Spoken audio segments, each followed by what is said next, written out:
Matt here. Recently saw a podcast with two guys talking and drinking, and they were saying, "Oh, I don't go to tournaments. I have a phobia of tournaments. I don't want to get a medal." Or, "Do you need a medal to do your Tai Chi?" And I have to tell you that as a person that has gone to tournaments, I don't go to them anymore. I might go and watch, but I don't compete anymore. And I never wanted to compete. But they're actually a fun thing to do. You can go there and see a lot of friends, people that you maybe have met online. Um, you can go push hands with a lot of people. You can do form in the parks that are there by the tournament and meet up with people, have a good time. Go out to dinner and chat, go have some drinks. Yeah, that part is fun. But competition actually hones your skill. It gets you practicing harder, and it puts you under pressure, whether it's form competition or push hands or full contact or weapon forms. There's even padded weapon sparring. So it keeps you on your toes. It keeps you trying to improve yourself, and that's what's really important. You want to keep improving and trying to uh, be judged by your peers as if is the quality of your martial art good or bad. Okay. Some schools, they want you to compete to get better in your ranking as well. This was in various taekwondo schools. Now, I'm not a taekwondo person. And Brazilian jiu-jitsu, I know a lot of schools, they like to do that. You get better rankings after competing.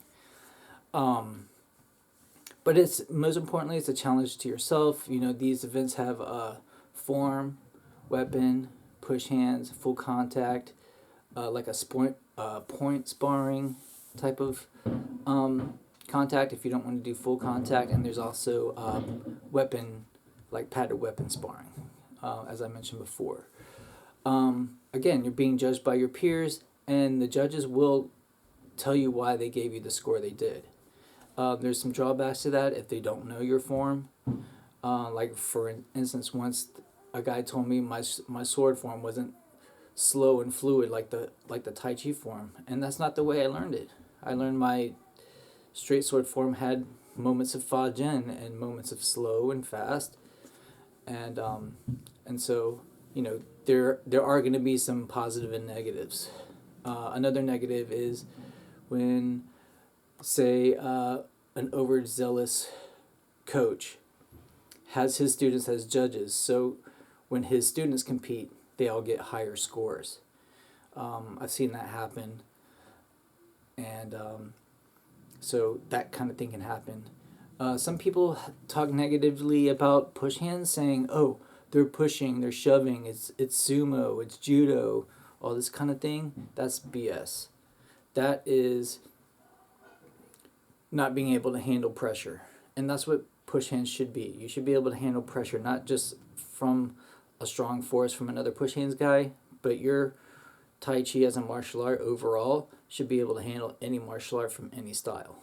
Okay? That's the fault of a lot of Tai Chi teachers nowadays. Especially the woo-woo people that will talk bad about tournaments. "Oh, I'm scared of tournaments. I don't need a medal."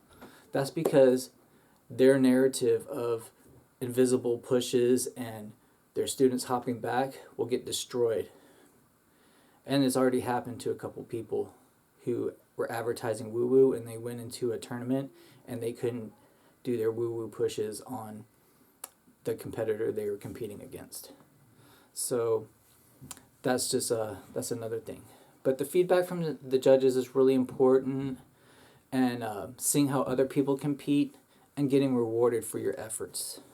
Getting that first place, second place. If you do good in multiple events, you can get the Grand Master or Grand Champion of the.